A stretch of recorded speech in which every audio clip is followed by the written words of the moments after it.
Hey everybody, hope you're doing well. Today we are going to do a little bit more of an update on the ramp truck as far as how the engine transmission swap is going, more information on how I'm liking the 460 EFI kit and how the computer is handling this whole situation, as well as some other things that we have discovered now that the truck is back on the road. And we are going to spend some time on the road today as I'm going to try to put some more miles on the truck and just show you how it's doing. Pretty much everything I've done since the last time I had any video on the truck was just on cleanup stuff, getting little things done here and there. Got the wiring in a place that I'm much happier with as far as safety and cleanliness goes. And I also finished the other gas tank filler. I say finished, I'm not super happy with how that's turned out. I think what I'm going to end up having to do is, instead of using factory style tubes to connect the fuel cap filler area down to the tank, is use some flexible line. I've been avoiding buying that flexible line because it's extremely expensive, but the route from the outside of the truck to the tanks is just too bizarre. Like, there's no straight lines from here to there, and I end up with kinks in the hose, and the biggest thing is I'm ending up with some peaks and valley in the hose, and what that ends up doing is, as I'm filling the truck up, it's causing some backflow. It's causing, pressure in the system to cause some fuel spillage on the way out, and that's no fun. But hey, at least visually they are done, and I seriously can fill the truck with fuel. I have fuel in the back tank and the front tank currently, and it is working good enough. Other than that, I spent a good chunk of time on the wiring where the computer and the truck harness kind of marry together, and cleaned up a lot of the truck harness that was there previous to me getting here. I've got a point about that when I show you what we've done here. So over here, where we have the computer hardware mounted, the stuff on the firewall is pretty much the same as you saw before, and it's working out just fine. There is still some wiring to be cleaned up over there and some stuff that needs to go into the truck, but it is all functional. The big changes are over here. I have installed myself basically a power breakout, a fuse box, to have all of my fuses in a reliable location for the computer and any of the truck stuff that I have added, since I started working on this project. Also cleaned up a bunch of the starter relay wiring. I have had a couple issues with the starter relay sticking and not working for me, but other than that, everything has been working fine over here. I might just need to replace that at some point, or it could just be sticking from not being used in ages. But yeah, that's looking much better. Also went ahead and got a battery tray and a tie down, so the battery is no longer floating around. And I don't know if I had this last time or not, but with the alternator, I have a circuit breaker in here so that that circuit is protected, and it's protected in a way that I can basically re-trip it. So if anything happens and I'm on the road, instead of being stranded there without a fuse, I can just trip that circuit.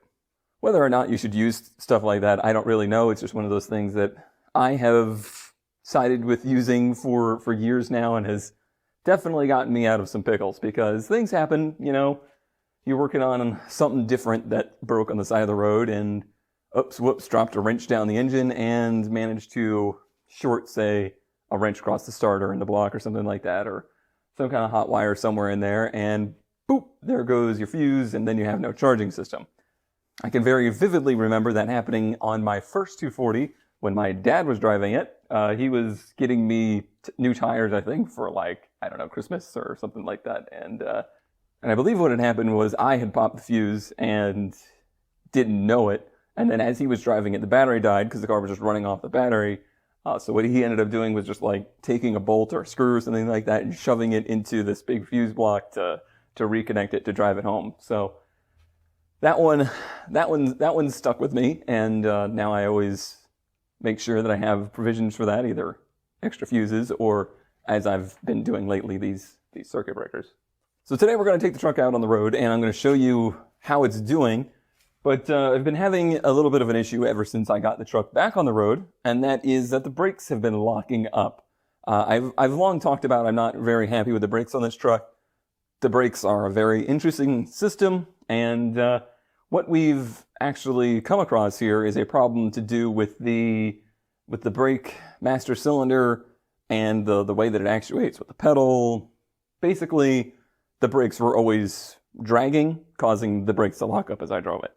Why that happened after I changed the engine, we're not entirely sure, but I have a theory. And the theory has to do with a little bit of what I want to talk about today, which is buying project vehicles and at what point you want to start a project vehicle and what the best platform is. So I'm going to go out and hit the road and just get some miles, get some driving in, and we'll talk about that.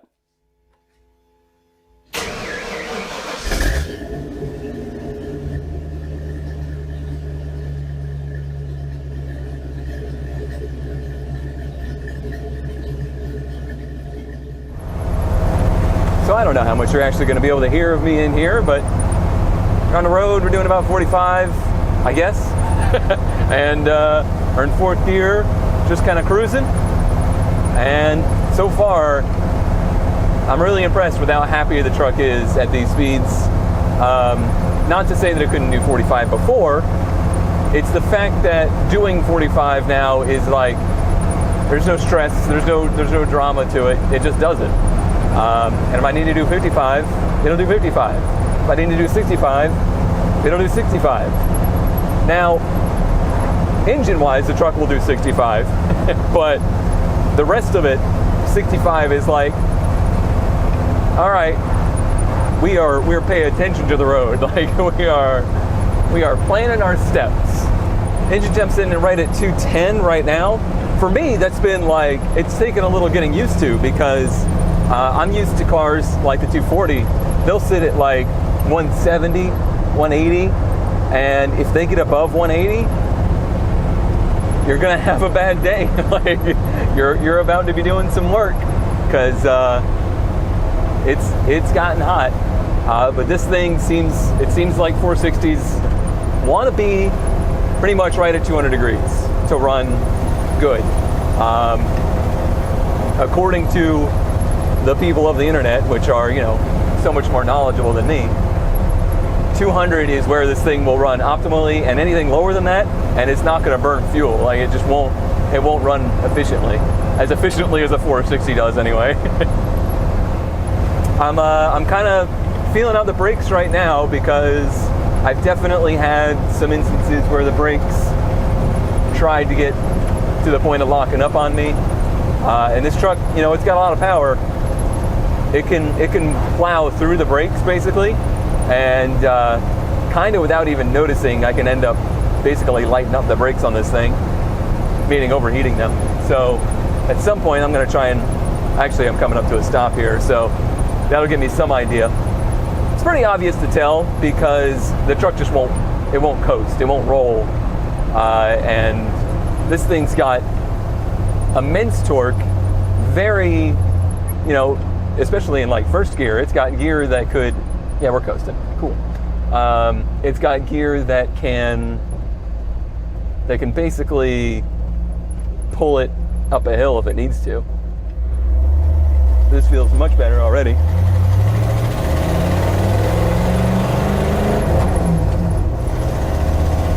You might hear a little bit of, well, you're going to hear a lot of noise.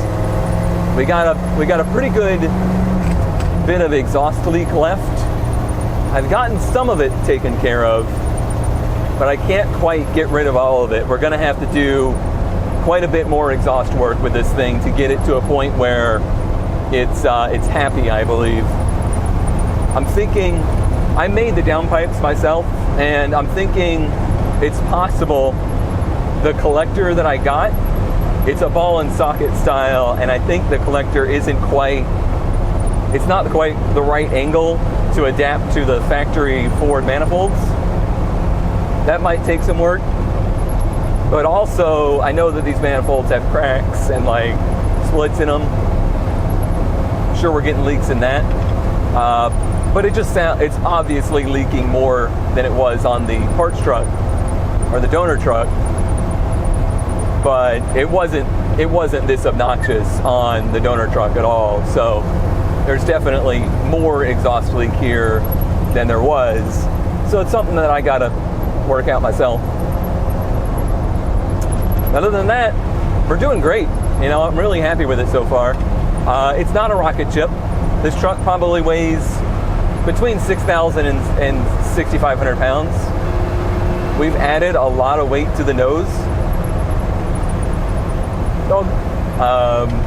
And adding a lot of weight to a truck that already weighed quite a bit, you know, I don't feel like it's certainly not as spunky as it was in the other truck. But a big reason for that is our rear end gear. The rear end gear in this truck is like a, shoot, now I forget, it's like a 363. It's like a 363, and I think it was closer to 4 in the parts truck, or maybe it was above 4.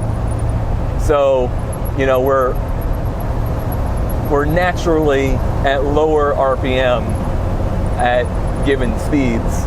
So cruising around at 45 in 4th gear, when I hit a hill, you know, I'm getting pretty low in the RPM range. And although the thing makes tons of torque, you don't want to be that low in it. It puts a lot of strain on the engine, and it's happier if it's a little higher.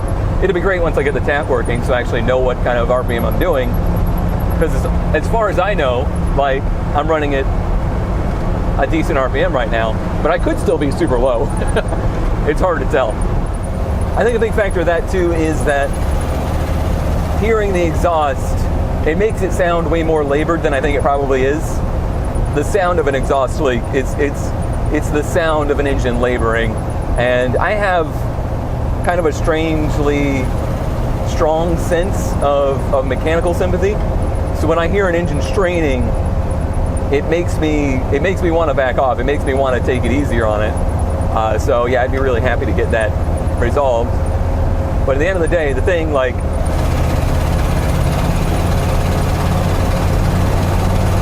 it just goes.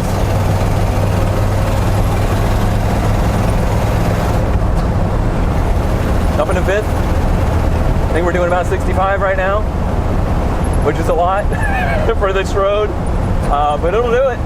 It'll do it handily. And it'll cruise 60 miles an hour, 55 miles an hour in 5th gear, overdrive wonderfully. And that's great. Love that. All right, how far away from home do I want to get here today? That's the question. It is a little daunting having a vehicle of this size and, you know, modifying it, getting it to a point where you're happy with it, because if something goes wrong, hey, I don't know anybody around here. I am alone here. So it's not like I can just call somebody and be like, hey, come get me. I got to fix this truck. And it's also not like I have anything bigger to get this thing. I've been trying to find some kind of like a AAA for a vehicle this size or something like that, because AAA ain't going to do crap for a vehicle this size. Some people have recommended like Good Sam, which is like an RV company. It's one of those things that I would need to call around and figure out, just to give me that little peace of mind that if something goes wrong and I get stranded somewhere with this thing, I have a way to get it back.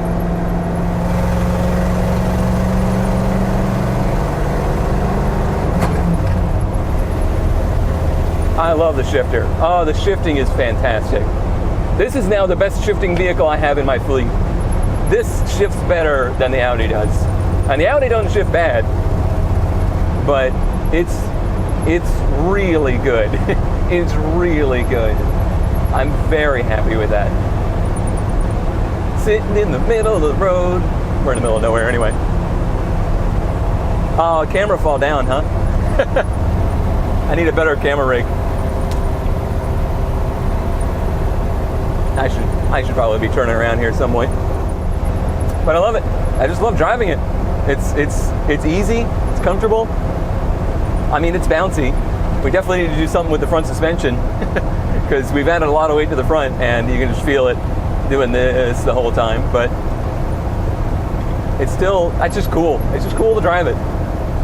I liked driving it before, even when it basically only had 2 gears, but now that it has gears, it's great. It's cool. I wouldn't want to do it every day, but I would have no problem, you know, going on a long trip, taking a car somewhere with this. Gauges would be nice. Gauges is what I'm up to next.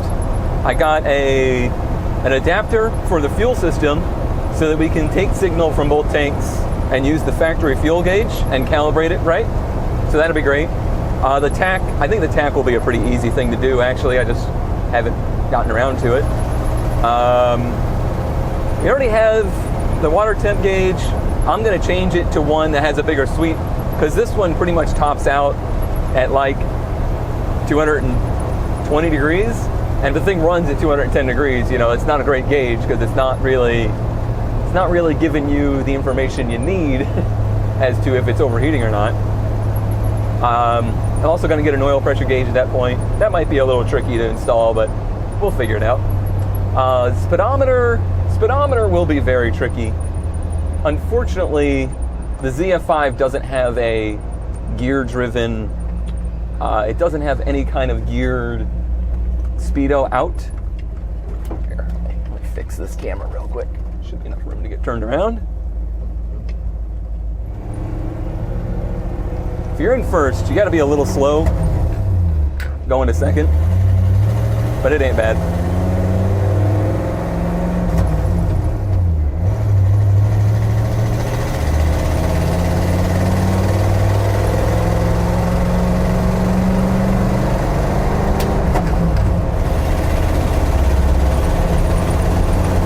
It's really good. It's just really good.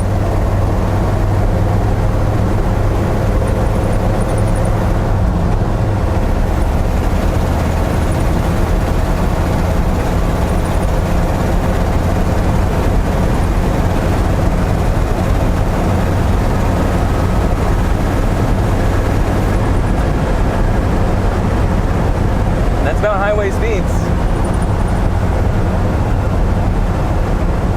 So it can do it, and it can do it on an on-ramp distance. It'll be a little slower with the car on there, but not much. Hoppity hoppity. The truck's always had this kind of hop to it, but especially without a car back there. With a car back there, it's not as bad. So what I was talking about earlier with project vehicles, the brake system on this has been hacked together for probably the last 40 years. So this is a 67 250, and because of that, it has a 1-year brake package. The next year, this truck would have had disc brakes on the front, and they changed the booster and the master cylinder when they did that. So 67 had a specific brake pedal assembly, brake booster, and master cylinder. This truck didn't have that stuff. Somebody had been in there and changed it. When I first got the truck, they wouldn't let me drive it, basically, the people that sold it to me, because they were like, the brakes are trash. It'll grab like the left front, that's it. It'll pull you off the road and you'll be done. So the first thing I did is I ordered everything. I got a new master, new shoes, new hardware. We put new wheel cylinders in all 4 corners. We did everything that was hydraulic. The brakes did get better, but I could never get the rears to bleed. I could just never I could never get them to, look at that downshifting, it's fantastic. I could never get them to push fluid. I got them to bleed because I have a, oh doggo, you're a big doggo. I never got them to bleed besides I have a pneumatic brake leader, so it basically pulls the fluid through the system for you. I got them to bleed. But in my testing, driving around, you know, I would hit the brakes in dirt, and I didn't think the rears were doing anything. I don't think the rears were ever doing anything. But somehow, during the process of messing with the brakes, or not even messing with the brakes, but changing the engine on the truck, somehow, I don't understand how, we got the rear brakes to actually bleed. And because of that, we now had immense more brake pressure. The pedal was super stiff, and the brakes were locking up. Well, I reached into my memory bank, and when I put the new master cylinder on, the brake lines were on the opposite side. I looked it up. The brake lines from the master that I bought were in the correct place. The brake lines from the master that were on the truck were in the wrong place. And when I went to put that master cylinder on, I felt like there was a little bit too much tension. Like, I felt like it was harder to put it on than it should have been. I think what had happened was, they put a longer rod in the booster to work with the master cylinder that wasn't for this truck. So when I went and put a master that is for this truck on this truck, it no longer worked. It was basically always keeping the rears basically closed off. Like, it never let the brakes fully release. Therefore, I could never bleed the brakes. So that's kind of a ridiculous problem to have, to be honest. And it's part of what I want to. I'm sure I've already lost people that are like, fringe hobbyists or just people that are like, maybe this is something I want to get into at this point. If you made it to this part of the video, you should probably just get a project car already. I think you got what it takes. But yeah, if you're gonna start out, I really think the best thing to do is get something that somebody hasn't messed with yet. Get something that's original. Even if it doesn't work, even if it doesn't run. Starting with something that wasn't already somebody's project is way easier, because you just never know what the person did to it before you got it. What did they change? What did they modify? What couldn't they find, so they used, a different vehicle's part altogether? You can't Google that stuff. You can't go and find what brake system they robbed to make this truck work. You're gonna have to, pick through it. You're gonna have to figure that stuff out yourself. And sure, that for me, that's that's kind of normal at this point, and it's actually a little bit fun. But I think for somebody just starting out, that's daunting. That's a lot of pressure. That's a lot of work, and I think it might spook you from enjoying your project. So if you're out there and you want to start a project, start with something original. Start with something that wasn't already somebody's project. There can be advantages. Like, for example, starting with somebody's 240 project that somebody's been modifying over the years, but they never finished. There could be advantages there as to they've already done a lot of the stuff that you would have had to do, or they already obtained the parts that you would have had to obtain. That's a likely possibility. That's a probability. But of course, the flip side of that is, did they know? What did they know? What did they have the right information? Did they get the right parts? Did they put them on the right way? You just don't know. And a lot of the time, you're going to end up undoing a lot of somebody's work. And I could be that somebody. Like, I'm sure people have bought project cars from me that I have done things in a way that very strange markings on this road, isn't there? I have no idea what could be going on here. So yeah, there is there's pluses, there's minuses to that.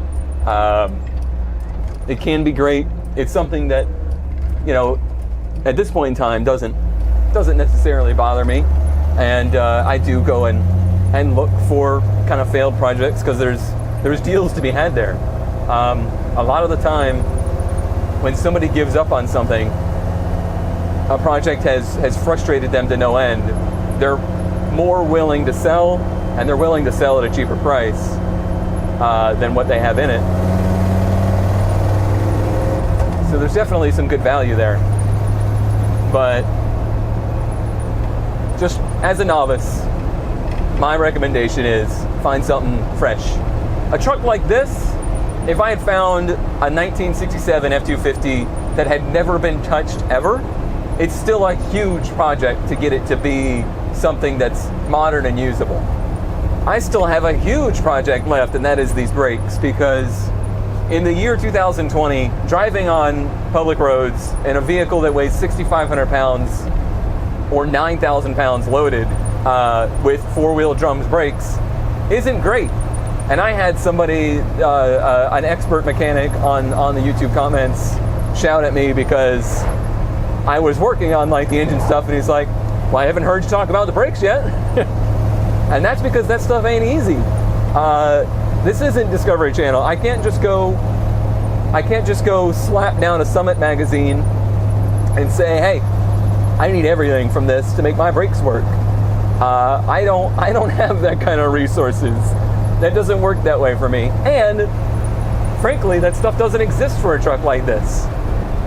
The only options I have for brakes on this truck is to find a donor truck. Again, basically, because we either need the exact spindles that match the kingpins on the front of this truck, which would only have come on a 70, 71 or 72 250 camper special with disc brakes, and then I need the spindles, the caliper brackets, and the calipers from that, or I need the entire front end off of a truck from 72 to 79. The entire front end. Springs. I would need springs. I would need the twin I-beams, which are huge. They're gigantic. Would be a royal pain to ship. We probably need the steering stuff because a lot of that doesn't match up as well. We need a lot. Now the brakes on this truck, especially now that the rears do something, they're really not that bad for a few times. The problem with drums is when you gotta use them a few times. If you gotta use them, more than once or twice in a row, odds are you're not gonna have brakes anymore because they just don't cool. But they do work. They do stop the truck. They physically work. They're just not quite to the standard I would like. However, I would love to go somewhere and buy aftermarket brakes for this truck. I want nothing more than to click on a website and be like, yes, I will take one front end brake package for a 67 F-250. That doesn't exist. It simply does not. Myself, ZK, others have done tons of research.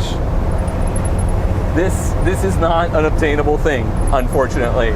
So unless some internet wizard can find something, it's going to be a matter of tracking down a bunch of used parts to do it. That's a huge project. It's going to be a big undertaking, but it's worth it.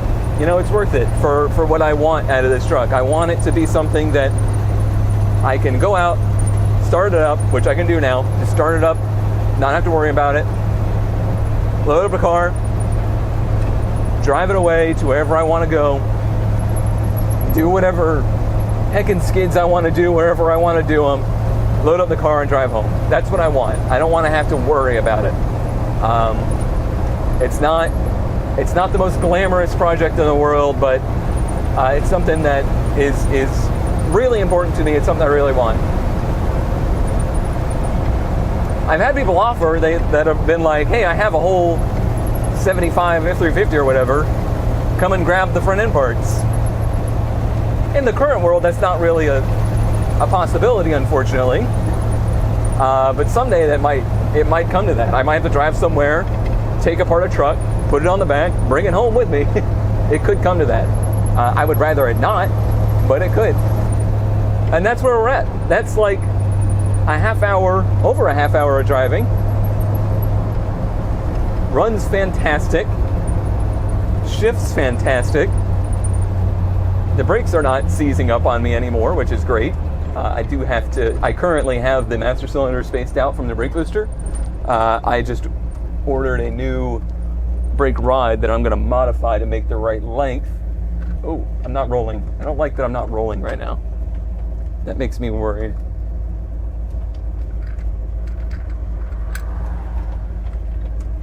Because I'm on a downhill. I'm going to try and put it in reverse a bit. It rolls a little bit. Okay, we're all right. But they're probably dragging a touch. That's how long first gear is, by the way. If you want to do all 5 gears.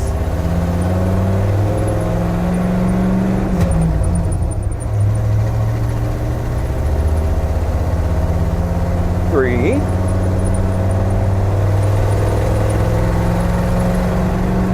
4.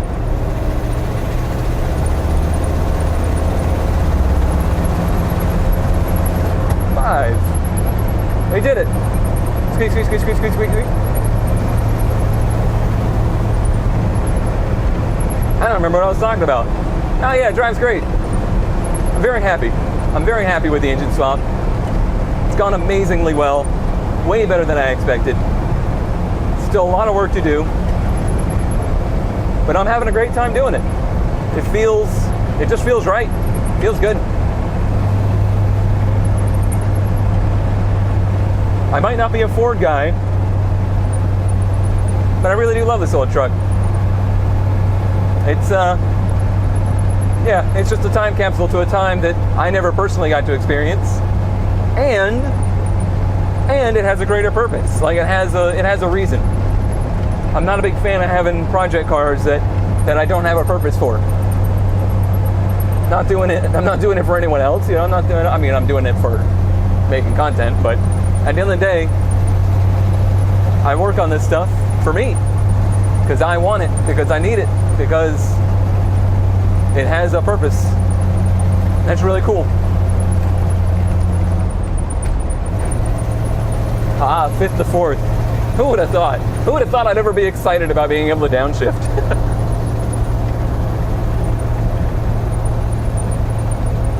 All right, great. I hope audio is acceptable on this. I have to go record Ramblin' Park soon, so if I sound hoarse as shit during that, it's because I've been yelling in this truck for 40 minutes. But I'm happy as could be. Thank you all for helping this project along, helping me, and I hope we got lots more updates of cool stuff.